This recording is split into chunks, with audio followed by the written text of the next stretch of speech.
hera hano kiri mu ishashi uri kugifata neza aha hano haranditse ngo presented to Umuyange TV show for passing our subscribers 100,000 YouTube. Sinzi niba uri kubibona banzuza ninge neza. Nabibonye nabisumiye. Wa muntu arongera aramamagaye. Uwo muntu utazi Kigali shaka agiye kukumarira amasaya. Uretse tumwumva. Allo? Hoya injira ndahita nkubona. Kuri gate. Oya mureka araza n'ubundi nagera muri parking arabakureba. Okay, komeza. Okay. Ibi bintu ariko turabikatamo. Nabyo ngatage. Yes, ndagusuhuje kandi ndagushimira ndakwifuriza ibihe byiza wowe udukurikira. Ese papi waretse uri guseka iki? Uri guseka iki mu kiganiro? Wambabariye koko. Amwita Umuyange Jean Baptiste. Ndagusuhuje. Arya boro tugiye muri korine yango ya company yitwa tugiye ahantu bita muri company yitwa UPS. Ni company ikorera muri Miriko. Se ko numva bimeze nka UPI. Hoya. Ako nakira ni kibanza. Tugiyeyo rero muri Mirikorine ni mu mujyi wa Kigali ni nyuma yuko twakiriye ubutumwa ko hari igihembo cyacu gihari. Ni igikombe Silver Award. Ni igikombe twashyikirije. Nizo award zitangwa bucece ndagasha. Ziceceke. Uziko na press conference zirebe. Ni igikombe twashyikirije. Ugiye ugasanga message baguhaye atari yanjye. Kasanga nta gihari. Uzi ikintu nakora. Wahamagara RIB ukabugutaba nabesikoro. Ntabwo ari RIB imwe ahubwo. Nakwiyambaza RIB yaho mvuka, kaniyambaza RIB ya hano muri uyu mujyi wa Kigali. Aha boro. Mbona sahubwo ntuziri buze kutugongara. Hoya nta kibazo. Yes, turi kwerekeza. Tuyashira hangaha. Katwicira hangaha. Duca nta kibazo. Ducanga. Yes, nitwa Umuyange Jean Baptiste. Turabana umunsi kundi mu makuru n'ibiganiro ndi kumwe n'umuvandimwe Ndahiro Valence Papi. Baramuzi ntabwo muvuga ariko namuvuze. Ubu ndakwereranye. Tugiye kuzana igikombe duherutse guhabwa na timu ya YouTube ibishinzwe yatubwiye ko yacyohereje muri Mirikorine Hotel. Ni hotel iherereye mu mujyi wa Kigali. Turengiye turahageze. Batubwiye ko igikombe cyacu cyahageze. Ni igikombe duhabwa nyuma yo kuzuza abantu badukurikira bamaze gukanda subscribe cyangwa se sabone cyangwa se bamaze kwiyandikisha abarenga cyangwa se abasaga 100,000 bizeye Umuyange TV show. Baravuga ngo tugomba kubakurikira umunsi kundi mu nkuru n'ibiganiro bitandukanye mutambutsa. Ibyo byose nibyo byaduhesheje igikombe. No bara abasekirite ntago bakwemera kuba kamera do aho tugiye ni hano kuri Miriko. Ntago badufata. Okay, reka twinjire ntacyo. Uyu ni Umuyange amaze gufata igikombe yashyikirijwe na UPS ikorera muri Hotel de Mirikorine i Kigali.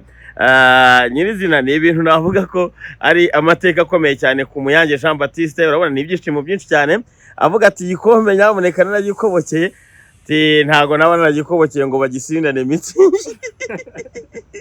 Umuyange bimeze bite? Beze neza cyane. Twahageze twari kumwe mbere na biro wamugani nagushimira kuba waduherekeje twahagera. Igikombe bamaze kudushyikiriza. Ni igikombe cyaturutse muri timu ya YouTube. Iki ni igihembo baguha iyo umaze kuzuza abantu bagukurikira barenga cyangwa se bagera mu 100,000 bamaze kwiyandikisha ko bagukurikira. N'abantu rero barenga aba subscribers 100,000 bamaze kwiyandikisha ko bakurikira Umuyange TV show umunsi kundi. Turi muri Mirikorine, sinzi niba uri ko habereka. Mirikorine ndi kwabereka ngiye. Yego, duherutse kwakira message batubwira ko igihembo cyacu cyahageze. Yego, giturutse muri timu ya YouTube. Tugomba kuhagera rero natwe turahagera. Niyo mpamvu twahaje kugira ngo igikombe tugifate. Kamanze numva uyu muntu. Allo? Yes. Se none ubu ndamenya nkurangira gute. Uwo muntu gwe newe mwihorere ubwo yayobye.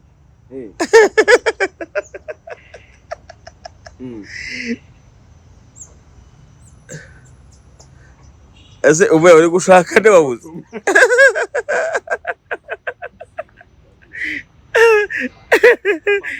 Umuyange yari yazanye na timu ngari yo kumutwaza igikombe none arayibuze. Umuya ase umuntu meni gate ni ingi mwana mubwire kuri Miri Corine mani none ngari kuri Tedemiri uza ahantu ari igira ku Bashinwa mubwire uti fata moto banuze Miri Corine ayamwihorere umuntu mwihorere yikomeza yibaguruka mu mujyi wa Kigali niko bigenda.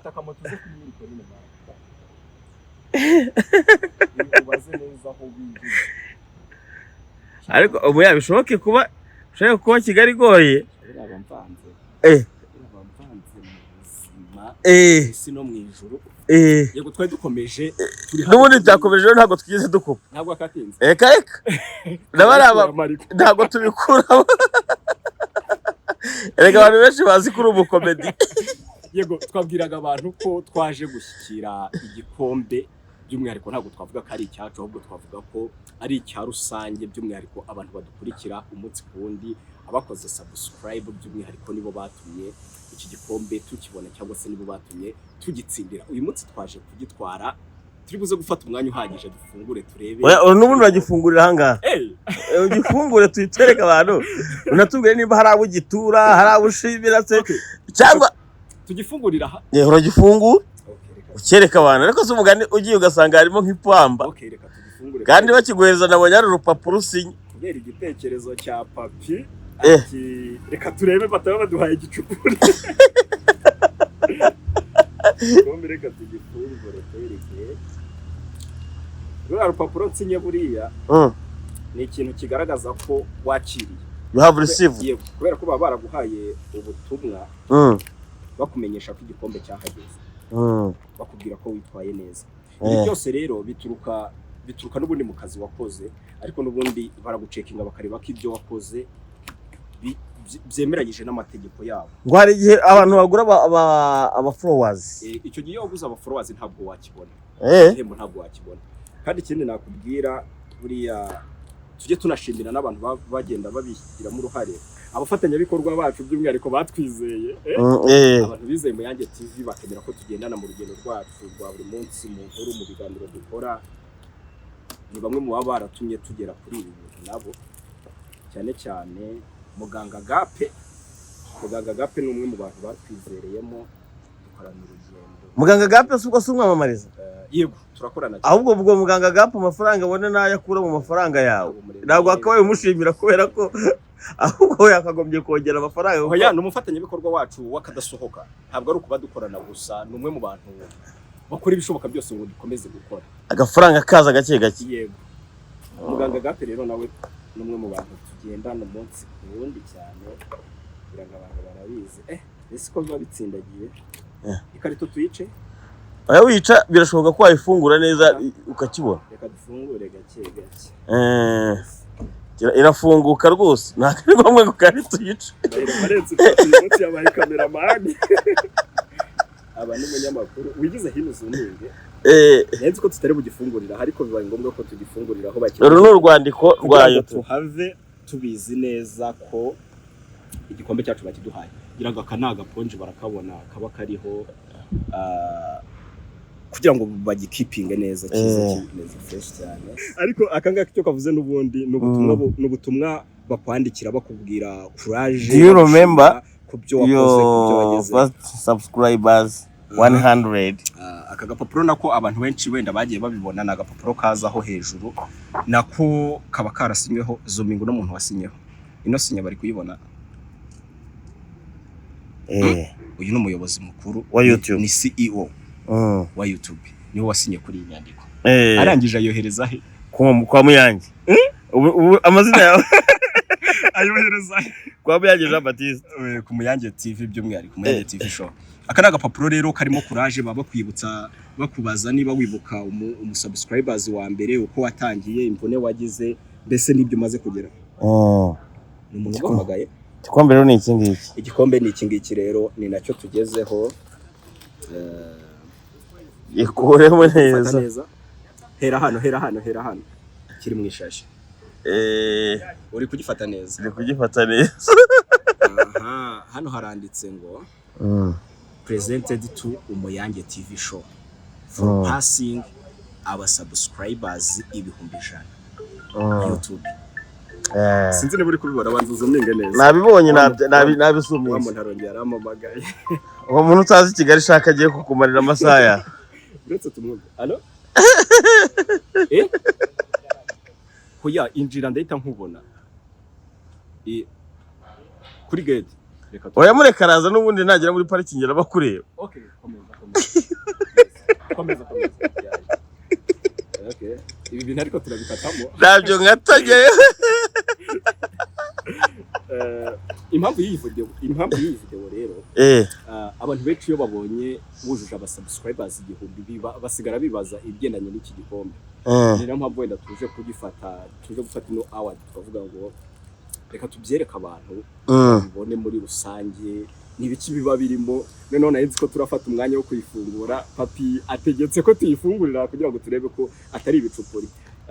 Tumaze kubona ino nyandiko n'ubundi ikiba gikubiyemo twakibonye, none tugeze ku gikombe nyirizina. Fashaho gato. Yego, ndagira ngo tugikure mu ishashi. Kane ka kantu kaba karimo bavuga kaba karimo amafaranga. Nako kugihanaguza. Aya ntabwo ari amafaranga. Turi buze kubigiraho wenda nabyo tubibwira abantu. Akenshi ubundi bikombe ntabwo bizana n'amafaranga.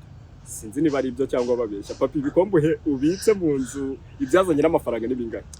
Hari ibyazanye n'amafaranga bigera nko muri 4. Ariko hari byinshi wagiye uhabwa. Nk'amaward nagiye mpabwa yego. Yego, icyo kintu abantu bakimenye buriya ibikombe byinshi cyangwa se ibihembo cyangwa se ishimwe ku mirimo umuntu yakoze akenshi ntirizana n'amafaranga. Kuko nta n'amafaranga wabona ntekereza ko yagura iki gikombe. Sibyo? Ni zahabu, ni bronze, ni iki? Iyi ni silver.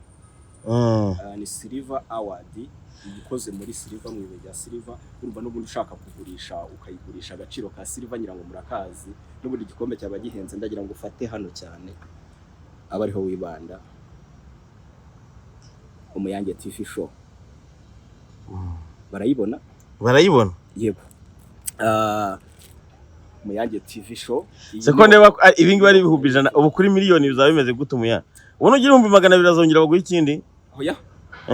YouTube itanga ku 100,000 ikongera gutanga igikombe kuri miliyoni kugira ngo abantu barabizi. Nyuma ya miliyoni handi itanga silver iyo wujuje abasubscribers miliyoni baguha golden niba ntibeshye. Ndumva ariyo baguha ariko nuko bagenda bahemba. Impamvu y'iyi video rero umuntu wabashije mu Rwanda abanje guhabwa ya miliyoni ni Sabe okwisimbi ari we Sabe. Yego ni Sabe kwisimbi ariko abantu bamaze kuzibona ari benshi. RBA yarayibonye, Rocky Kimomo yarayibonye n'abandi bari mu nzira kandi nawe harabura abihumbi 5. Yego natwe turi mu nzira. Reka uhe mu cameraman uze hano. Gerekana ingumira ntacyo bitwa. Oya reka duhindure cameraman. Akaba karambitse hano. Cameraman ni wa mugabo twahamagaraga yabuze. Bibaho. Papi. Igikombe nakibona. Kuko ratagiye mbivuga. Baranyumva nge nayo baranyumva. Bena mbere kugushimira kubera ko wende no kubiterekeza. By'agaciro cyane.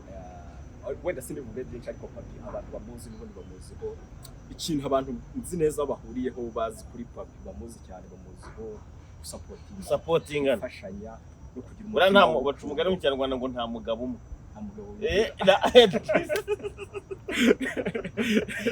Papi rero turakahakura nta kibazo.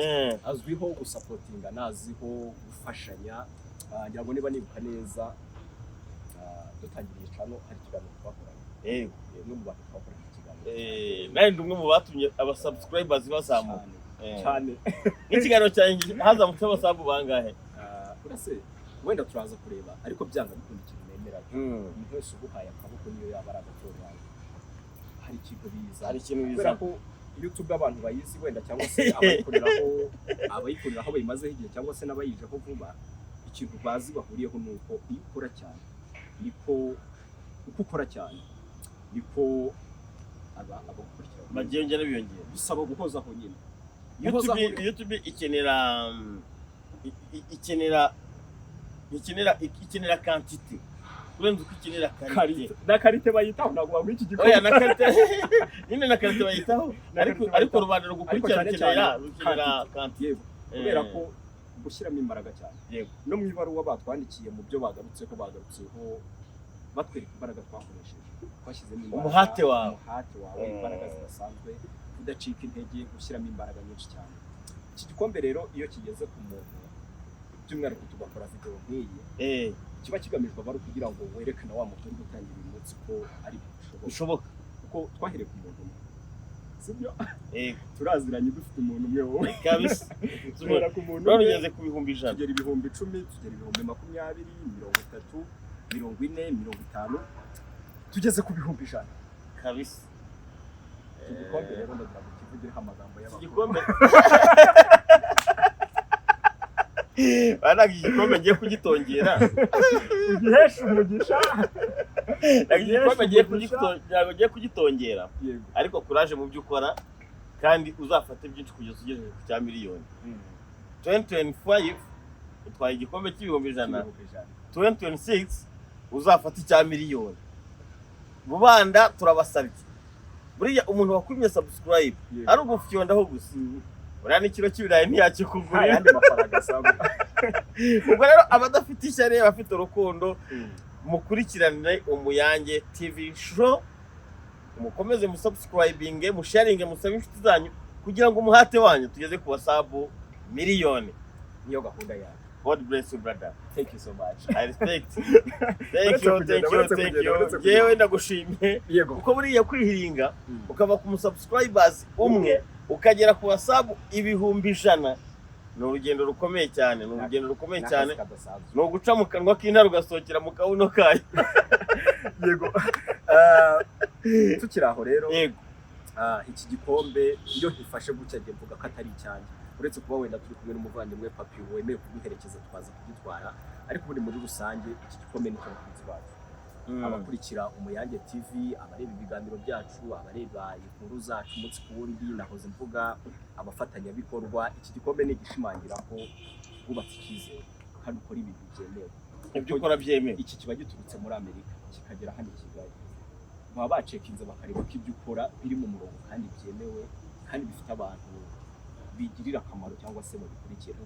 Icyo navuga ni iki, ndashimira abantu bose badukurikira Umuyange TV show, muri benshi abantu bagize uruhare kugira ngo tugere aha, muri benshi ntabwo twabarondora izina bindi, ariko turabashimiye cyane. Ariko icyo twavuga ni uko iki gikombe ni icyabo, iki gikombe ni icyabo, kije mu izina y'Umuyange TV show, ariko ndagira ngo mbabwire ngo by'umwihariko iki gikombe ni cy'abantu bakurikira Umuyange TV show, kandi tubizeze ko kuba mwaratwizeye mukadushyigikira mukakorana natwe tuzegera tubatenguha. Ikindi nabwira abantu buriya akazi dukora dukenera no kuba kubita hit after hit. Hari abantu bafite ibintu bitandukanye, unaye ku nkuru zawe umeze nk'umusani, ni hit after hit. Producer ni ndetse producer ni David, ni ndukora video ni wa muhungu utazi Kigali, umubwira kuri Hotel de Mille Collines akigira ku bashire mu cyatsi turekere mu Kigali, nta kintu kiri buvemo. Ikiganiro ko kimeze niko turagira, ni freestyle. Icyiza nuko atari bugaragare muri video. Okay. Yego, icyo twabwiraga abantu ni iki, iki gikombe ni cy'abakunzi b'Umuyange TV show, tubashimiye by'umwihariko tubikuye ku mutima, muri benshi cyane abakoze ibishoboka byose kugira ngo tugere kuri ibi. Ni mwese ntabwo twabarondora, ariko tubikuye ku mutima turabashimiye cyane, kandi tubabwire ngo mukomeze mutwizere, ibyiza biri imbere, tuzakomeza gukora kandi dukore ibyiza. Ariko nibutse abantu navuga bafite ibyo bakora bitandukanye batwizereremo, nibaguha akazi, babaha akazi n'amafaranga, kuko niba ufite abantu bangana gutyo ubwira ibintu bakabyumva, audience irakunze. Tekereza ko na business yose wabwira abantu wageza ku bantu bashobora kuyumva byihuse cyane, ibintu biba byoroshye cyane. So buriya abantu 100 babonye ikintu uba ukoza advertisement iri hejuru cyane. Ko hari n'abamamaza ugasanga nta wumvishe radio ako kanya, ariko ibi ngibi ni uguhoza, ibi bihoraho gusa umunsi ku wundi. Buriya kandi erega ntawe ukina yamamaza, nubwo byakumvwa n'umwe ashobora kubwira undi wari ukeneye iyo serivisi. Kamera nk'ira mashini mwana, umuntu uza kwikorera ukamunaza ndava mu ivatiri. Reka kwishyira muri kamera yamamaza. Urumva ariko ibintu urwego ruba ruriho. Yego. Reka twicomoke. Turi kuri Mille Collines, twatangiye tubivuga niho igihembo cyacu bari bakizanye. Ariya kampani yitwa UPS. Yes. Ni UPS ni kampani niho babizana na YouTube, niho igihembo tugisanze niho bakiguhaye. Kuri ubu ngubu rero ntabatinye kuvuga ko ari ibyishimo, ntabatinye kuvuga ko ubwo muze tujya gukatana keke ari iby'agaciro. nitanaboneka turayikata mu bitekerezo. Tugomba kuyikata, ariko cyari kigamijwe muri iyi video ngira ngo mwabibonye ko ni freestyle tubikoreye ahangaha. Twanze kubikorera ahandi kugira ngo tunahave tubizi Amaprotokole menshi rega buriya igihembo cyacu kimeze iyo neza. ibintu bije amaprotokole menshi usanga hari n'ibipfu birapfa. Twegene. Icyari kigamijwe rero kubwira abantu no kubashimira, kubabwira ko igikombe twagishyikirijwe kuri ubu ngubu gisigaye no kurushaho gukomeza gukora dushyiramo imbaraga. Amazina yanjye ni Muyange Jean Baptiste, ndagushimira wowe tubana umunsi ku wundi. Right.